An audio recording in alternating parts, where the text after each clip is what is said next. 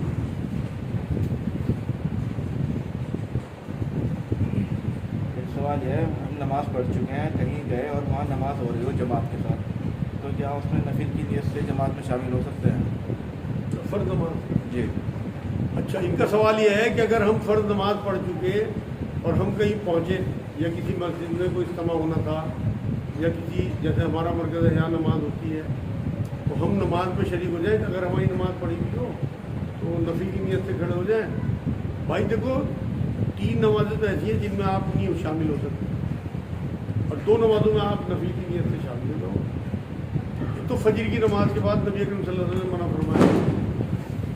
فجر کی جماعت اگر ہو رہی ہے, آپ نے نماز پڑھ چکے گھر پہ یا کسی اور مسجد میں, تو آپ نہیں شامل ہو سکتے. سجدے سے منع فرمایا نبی نے. اس طرح اثر کے بعد منع کیا کوئی بھی نفل عبادت کرنے سے. حدیث آپ نے سنی ہوگی, اثر کے بعد اسی لیے نفل نہیں پڑے جاتے. اور کوئی بھی نفل عبادت ایسی نہیں ہے سوائے صلاۃ التسبیح کے جس کی 2 سے زیادہ نیت باندھی جاتی ہے. 3 رکعت کی نیت باندھی جا سکتی ہے, اس لیے مغرب میں بھی آپ شامل نہیں ہو سکتے. ان 3 نمازوں میں تو شامل نہیں ہو سکتے. باقی آپ اس میں دونوں رکشہ میں شامل ہو سکتے ہو, کیونکہ 4 رکعت کی آپ صلاۃ التسبیح پڑھتے ہیں. 3 کی کوئی نفل نیت نہیں, کوئی نفل نہیں ہوتے 3 رکعت. کیا عورت محرم مرد کو شکل دے سکتی ہے؟ جن کا سوال یہ ہے کہ اگر کوئی مرد مر جائے, کوئی رشتہ دار یا پڑوسی نامحرم ہو, کیا عورت اس کی شکل دیکھ سکتی ہے؟ ہاں بھائی, میرے حساب سے دیکھ سکتی ہے. کیونکہ عورتوں کو تو اس طرح کی پردے کی حکم نہیں ہے جیسا مردوں کو پردے کا حکم ہے. کیونکہ مردوں کی نظر میں گندگی ہے, عورتیں اکثر پاکی ہوتی ہیں, گندی نظر سے نہیں دیکھ سکتی. کسی سے کوئی عشق کرتی ہو اور وہ مر جائے اور وہ اس سے اس کا میل ملاپ بھی ہو, اس نیت سے نہیں دیکھ سکتی, باقی دیکھ سکتی. لاجک تو یہی کہتی ہے بھائی. میں تو اس لیے بتا رہا آپ کو کہ ایسی کوئی حدیث اس طرح کی نہیں ملتی یا قرآن کی آیت نہیں ملتی. مردوں کے لیے تو ہے کہ وہ ان کی نظریں جو ہوتی ہیں ان میں شہوت ہوتی ہے, اس لیے وہ نامحرم عورتوں کو مردہ بھی نہ دیکھیں. جو شکل دیکھنے کی بات آتی ہے اکثر فوتگی کے بعد ہے, اس میں کیا کوئی فضیلت ہے یا کیا حکمت ہے, کیا معاملہ؟ ان کا سوال یہ ہے فوتگی کے بعد شکل دیکھنے کی جو بات آتی ہے اس میں فضیلت ہے کیا؟ بھائی عبرت ہے اس میں. آپ اس میت کو دیکھ کے اپنی میت کو یاد کرو کہ میں بھی ایسے ہی پڑا ہوا ہوں گا اور لوگ مجھے دیکھ رہے ہوں گے اور میں کچھ نہیں کر پاؤں گا. مطلب وہ تو ایک سارا جتنا بھی آپ قبرستان جاتے ہو, نمازیں پڑھتے ہو, قبرستان جانے کا حکم نبی نے دیا, اس صرف آپ کی عبرت کی ہے. میت جو ہوتی ہے اس میں شریک ہونے کا مطلب یہی ہے کہ آپ کو اپنی موت یاد رہے اور اپنا حساب کتاب یاد رہے. اس میں کوئی ثواب والی بات نہیں ہے, ثواب بھی نہیں ہے. نبی کا حکم ہے تو ثواب تو ہوگا. ہر وہ حکم جو نبی دے کے گئے وہ سنت بن گیا آپ کی. جوتے اتارنے ضروری ہے؟ ان کا سوال یہ ہے نماز جنازہ پڑھتے ہوئے کیا جوتے اتارنے ضروری ہے؟ نہیں, کوئی ضروری نہیں ہے بھائی. نبی نے جوتوں میں بھی نماز پڑھی. آپ اگر ہمارے یہاں تو جانور پھرتے ہیں نا سڑکوں پہ, اگر آپ نے جوتے اتار کے گندی زمین پہ آ گیا آپ اور زیادہ گناہ گار ہو.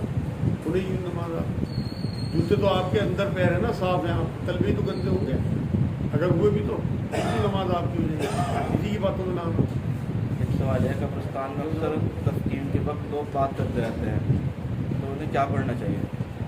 ہاں, ان کا سوال یہ ہے بھائی, آج کل دیکھا جاتا ہے کہ تدفین کے وقت لوگ پہنچ جاتے ہیں اور باتیں کرتے رہتے ہیں. ہم بھی دیکھتے ہیں.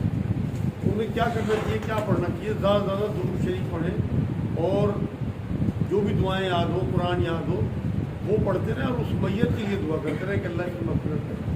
وہاں جتنے بھی لوگ دفن ہیں ان کے لیے یہ حق ہے آپ کا وہاں جانے کا. لیکن ہم تو آج کل کیونکہ معاشرے کی وجہ جاتے ہیں, اللہ کی وجہ سے نہیں جاتے.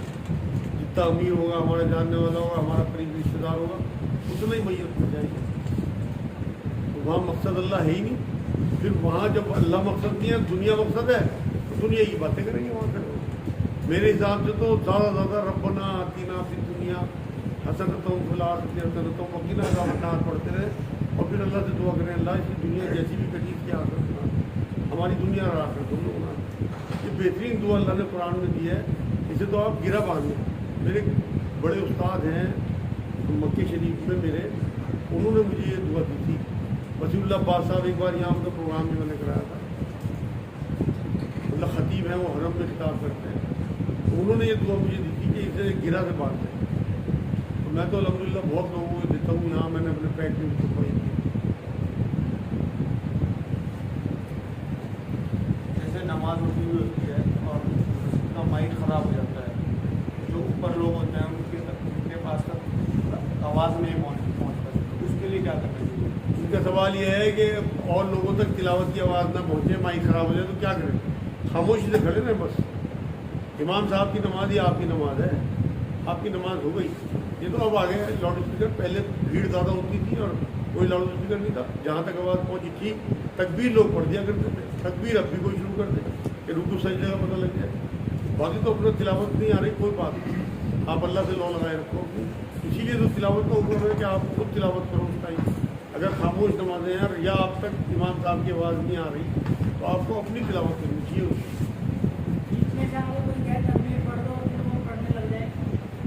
کوئی اگر بیچ میں کہے تکبیر پڑھ دو تو کوئی بیچ میں پڑھنے لگ جائے تو وہ پڑھنے والا تو ثواب کا مستحق ہو گیا، وہ ٹوکنے والا جو ہے بلکہ امام صاحب کو کہہ رہے تھے نہیں کوئی دورانی نہیں پڑے گی۔ آپ اتنا زیادہ دین میں وہ نہیں ہے، مشکل ہے یہ تو یہاں بہت زیادہ، یہاں یہی کرتے ہیں دورا دو جی، بات پہ نماز دورا دو۔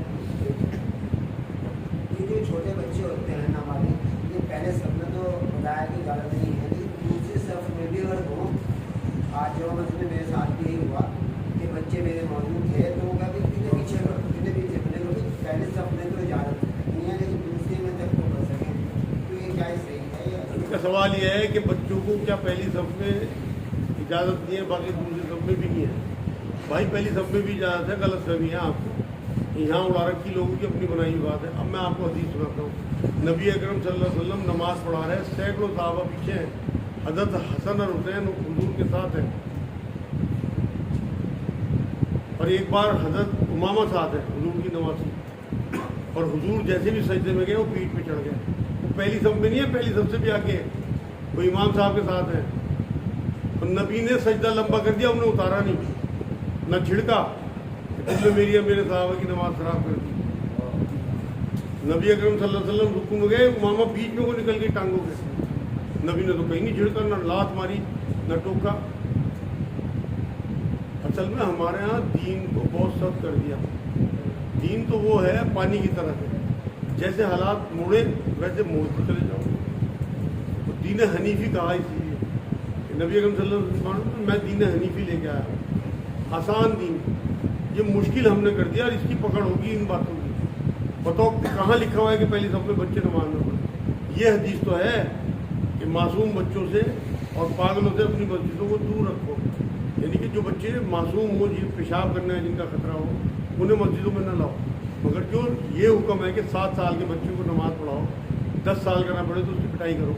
جب آپ اسے پہلی صف سے دھکا دے کے پیٹ دوسری تیسری چوتھی، وہ باہر جاؤ، اگر کبھی مسجد میں بھی نہیں آنا تو میں کہاں پھنس گیا تھا ان کے پیچھے، اس لیے شفقت سے ان کے سر پہ آ کر کے اپنے برابر میں کھڑا کرو۔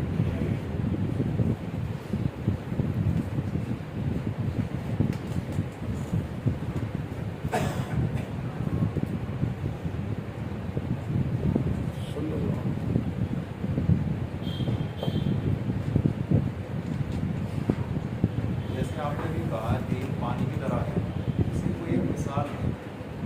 پانی کی طرح، جس طرح پانی مڑتا جاتا ہے جہاں جہاں اسے جگہ ملتی جاتی ہے، تو یہ دین حنیفی میں نے بتایا نبی کی حدیث ہے۔ آسان دین وہ ہے جو حالات کے ساتھ مڑتا چلا جائے۔ اب آپ دیکھو نا، آپ کو نماز کا حکم ہے تو کسی قیمت پہ نہیں چھوڑنی، آپ پہ مقررہ وقتوں پہ پڑ گئے، سورہ نساء کی آیت ہے۔